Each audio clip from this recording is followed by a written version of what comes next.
विभिन्न जगार राजरास्ता गोटे कमिटमेंट आपण तो आम पछपटे स्क्रीन रे आपण देखिथिबे जे भोटर मान पाखु जेतेबेले गले 3100 टंका दियाजिबो बेली आपण को एमएसपी सहित आपण जो कॉस्ट इनपुट कॉस्ट को जोड़ी करी से देबे बेली जो कमिटमेंट देइथिले आज माननीय मंत्रींकर जो उक्ति से उक्ति स्पष्ट करुची जे से सेथरे फेल मारुचंती एवं चासी जहां को नेइकिरी हमर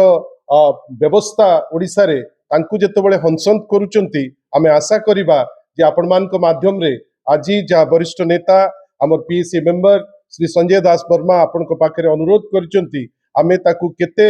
भितरे पहुंचई परिबा वर्तमान से दायित्व आम समस्तंकर आमे किंतु आपण को पाखरे गोटे कमिटमेंट करिबा को चाहूचु जे आमे चुप बसिबु नाही आमे तीक्ष्ण नजर रखिचु आगामी दिन मानकरे जदि बाध्य हबु आमे निश्चित भावे राजरास्ता को जेमती वर्तमान पश्चिम ओडिशा रे प्रत्येक जिल्ला रे वर्तमान बीजेडी नेतृत्व रे चासी भाई माने राजरास्ता को आसी पहुंची आमे बाध्य करदेबु ए सरकार को जे जोटा चासी कूल हितरे अच्छी से दबा पाई बाध्य हेबे एवं तांकर जो कमिटमेंट से फेल मारिचंती बेली राजरास्ता रे आसी से क्षमा मांगे। धन्यवाद, नमस्कार।